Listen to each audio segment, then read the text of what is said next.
Waalaikumsalam, Mbak Di. Ini Bapak terkait peraturan kita di SD kita Pak, itu kan ada guru yang melanggar terkait terima etik, ini Pak kita akan membahas terima etik dan bujuk rayu moral. Nah, di kenyataan Bapak kita menerapkan peraturan terhadap siswa berkewajiban untuk melakukan atau memakai atribut sepatu berwarna hitam Bapak. Nah, sedangkan di sini Bapak ada salah satu guru itu yang tidak memakai sepatu hitam. Bagaimana Bapak? Sebenarnya itu kalau untuk hari Senin itu memang sepatu pantofel hitam itu sudah aturan dari Kabupaten. Tapi untuk hari-hari selain itu memang belum ada aturan yang mengikat termasuk di sekolah. Nah, tetapi karena guru ini posisinya adalah guru yang harus memberi contoh kepada siswa, seharusnya juga harus memakai sepatu warna hitam. Seharusnya begitu. Ya, Pak. Ya. Terus bagaimana kelanjutannya atau tindak lanjutnya Bapak ketika ada salah satu guru yang anggap melanggar kode etik? Ya. Bagaimana nanti tindakannya Bapak sebagai kepala sekolah? Sebagai kepala sekolah, apabila ada guru yang itu melanggar kode etik, terutama ini tentang sepatu, karena yang kita bahas masalah sepatu, maka ya otomatis harus dipanggil, kemudian ditegur. Kemudian yang penting tidak di depan anak-anak, sehingga tetap tidak mengurangi kehormatan dari guru itu sendiri. Nah, terkait kasus ini Bapak, kenapa saya bertanya kepada Bapak? Karena di bawah, di kalangan siswa itu ada protes ketika saya menegur siswa saya, kok udah pakai sepatu hitam. Ternyata siswa saya ada yang bicara, Pak, gurunya lah ada yang nggak pakai sepatu hitam. Akhirnya saya laporkan ini ke Bapak, bukan tujuannya untuk apa, ya tujuan semata-mata ya menanyakan apakah sepatu hitam itu wajib juga bagi guru. Ternyata jawabannya Bapak tapi bukan seperti itu kan, itu Pak. Iya, memang kalau untuk hari Senin sampai Kamis ya itu memang wajib pakai sepatu hitam kalau guru, karena memang gandengannya dari seragamnya itu. Tapi untuk hari Jumat sama Sabtu memang kadang-kadang di luar kontrol, teman-teman memakai sepatu yang bukan berwarna hitam.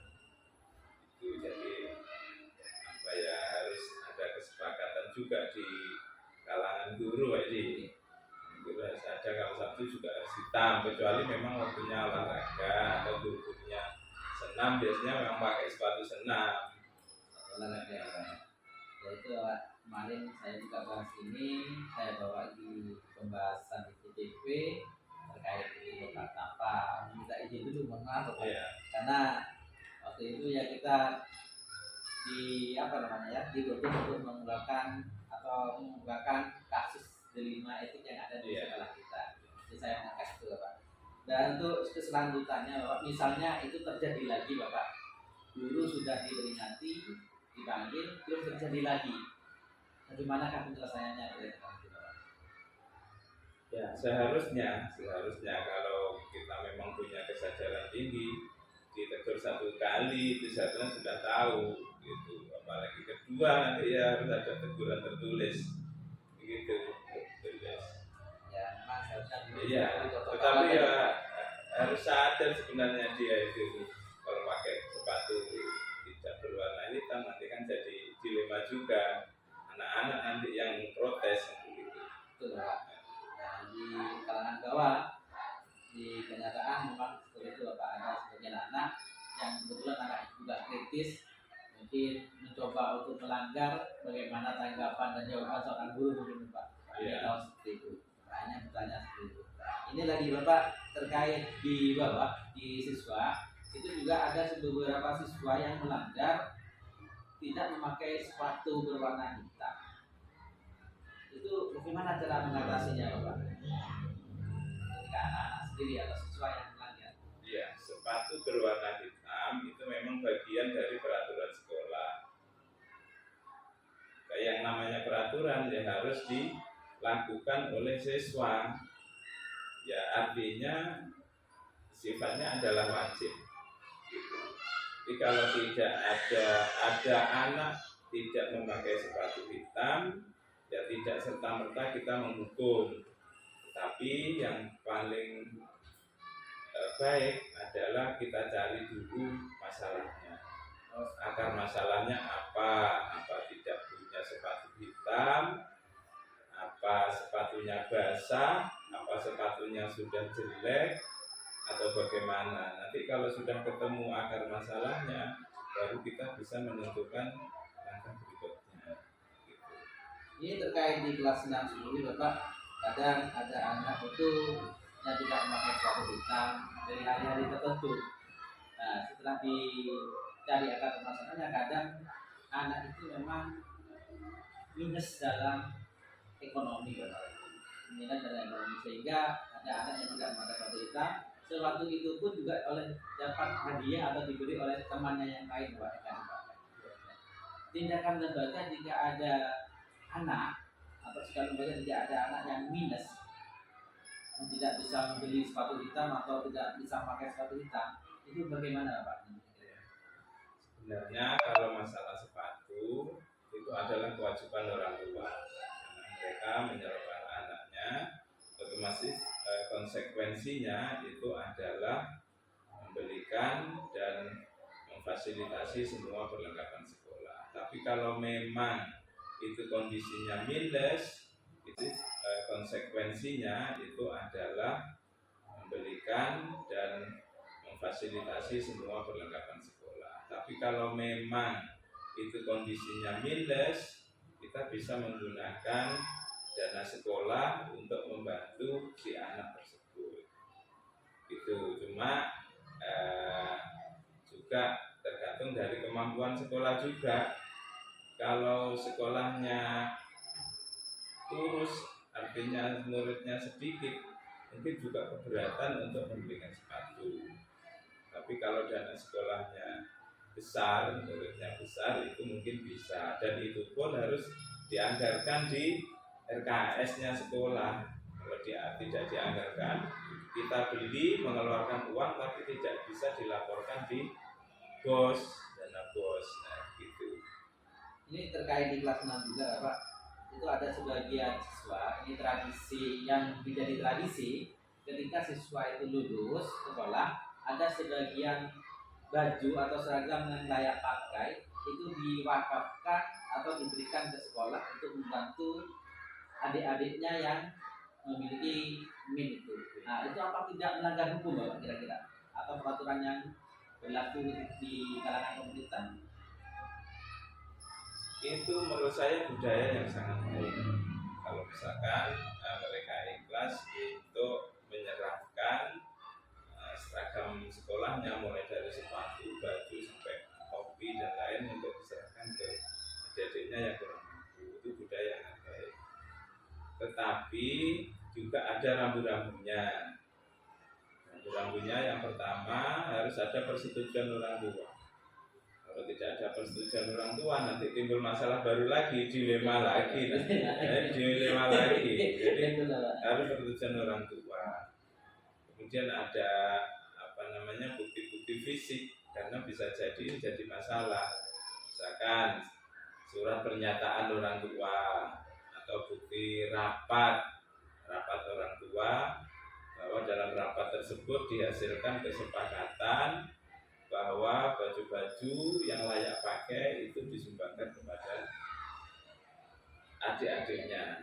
Itu tidak apa-apa, yang penting ada kesepakatan, kemudian tidak ada paksaan.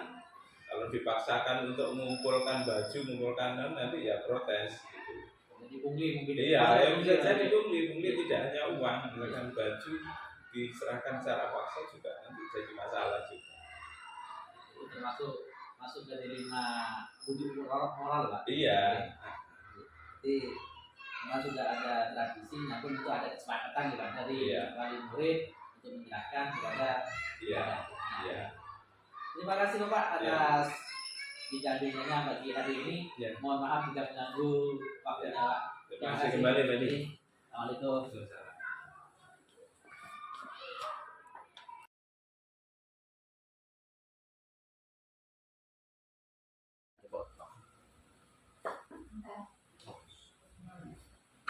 Assalamualaikum Bu Iva. Waalaikumsalam, Pak Edi, ada yang bisa saya bantu? Iya, ini Bu Iva terkait SPP.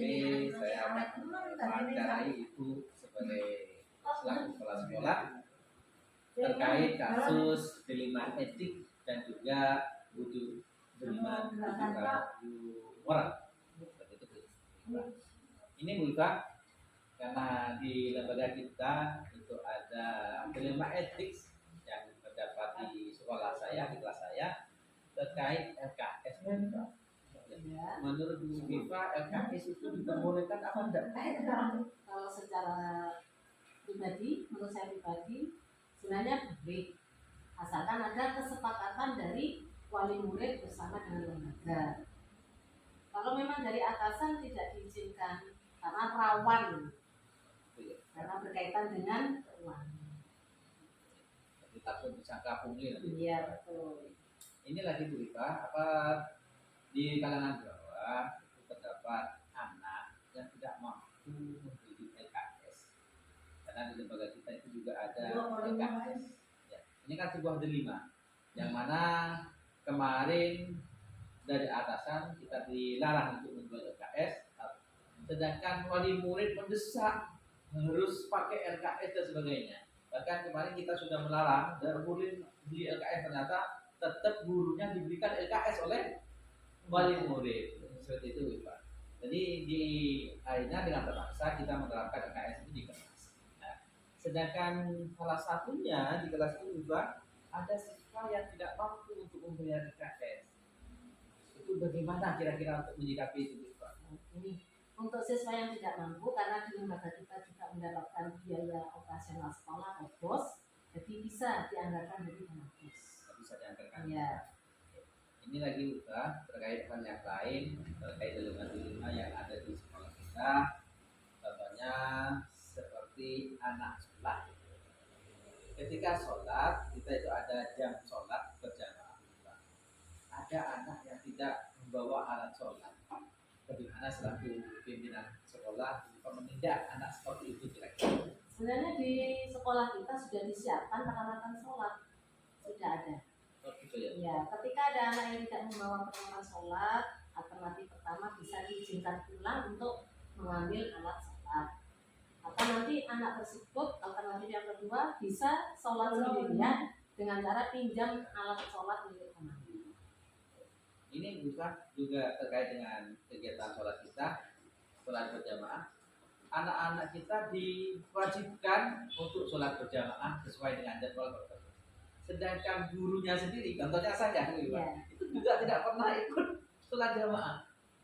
Bagaimana sikapnya Bu Viva selaku kepala sekolah untuk menindak dilema etik ini atau memecahkan dilema etik ini? Sebenarnya kita sebagai teladan, sebagai contoh. Ketika ada aturan seperti itu, semestinya Bapak Ibu guru itu mendampingi.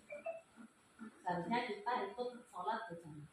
Saya sendiri kadang juga tidak ikut. Bukan kadang, hampir tidak pernah ikut sholat berjamaah. Gitu ya. Iya. Ya, karena bagaimanapun guru itu juga menjadi contoh tauladan bagi siswa-siswanya.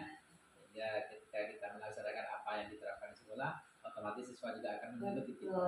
Dan sebaliknya, jika kita juga tidak mengikuti, maka atau anak juga akan malas. Nah, terkait itu Pak, kenapa saya kok bertanya jadinya? Karena bagaimanapun dilema ini harus ada pemecahan kasusnya. Nah, misalnya guru itu sudah seperti itu, Pak. Kita tidak mengikuti aturan istilahnya ketika ada hal-hal yang ditetapkan oleh lembaga. Bagaimanakah sikap Pak terhadap guru tersebut? Gini Pak Edi, selaku kepala sekolah saya akan mengajak duduk bersama, berdiskusi bersama, mencari solusi bersama. Berarti mencari akar permasalahan lebih dulu ya Bu. Iya, saya tidak bisa dengan semena-mena langsung menegur atau memberikan surat ketegasan bahwasanya harus patuh pada peraturan. Jadi duduk bersama. Duduk bersama dulu. Iya. Tidak langsung kasus surat teguran Tidak. langsung dikirim ke dinas, bukan seperti itu ya, Bu? Bukan. Jadi ada Oh, langsung ada apa peneguran secara lisan dulu berarti Betul. gitu. Ya, jadi kita duduk bersama ya, tadi. kita ada permasalahan kenapa tidak bisa ikut keagamaan misalkan, nanti kita carikan solusinya bersama-sama. Kasus yang dilema etik yang terakhir Bu Iva terkait jam ke 0 kita. Iya. Oke. Kita itu ada jam ke 0 ya jam 7 kurang 15 menit atau jam 6.45 menit kita itu sudah bel masuk. Betul. Ya. Anak-anak dituntut jam setengah 7 atau sebelum jam 7 6.45 menit anak-anak itu sudah harus hadir di sini. Iya. Nah, ada sebagian guru itu datang terlambat Bu Iva. Eh, Bagaimana sikap jenengan terhadap kasus seperti itu Bu Iva? itu tadi sama dengan kasus-kasus sebelumnya, saya panggil 4 mata, saya tunjukkan satu pertanyaan, saya suruh jelaskan alasannya apa, dan kalau bisa tidak kembali lagi karena kasihan udah ujian. Contohnya hari ini tadi sampai jam 7 kurang 10 menit hanya ada 3 guru yang hadir, sehingga agak kepontal-pontal Bapak Ibu yang ada tadi, Betul. murid sekian banyak. Jadi tetap Pak Edi tidak bisa semena-mena karena saya sebagai pimpinan langsung menindak tegas, tidak bisa. Karena mungkin beliau yang terlambat kan tidak setiap hari datang terlambat. Mungkin terlambat karena ada alasan tertentu, karena putranya rewel atau kesehatannya terganggu. Terima kasih Bu Iva telah meluangkan waktunya untuk diwawancarai terkait Sama-sama. dilema etik dan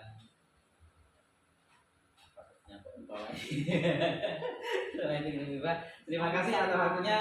Ya. Terima kasih. Assalamualaikum Bu Iva. Semoga lancar sukses. Amin amin amin.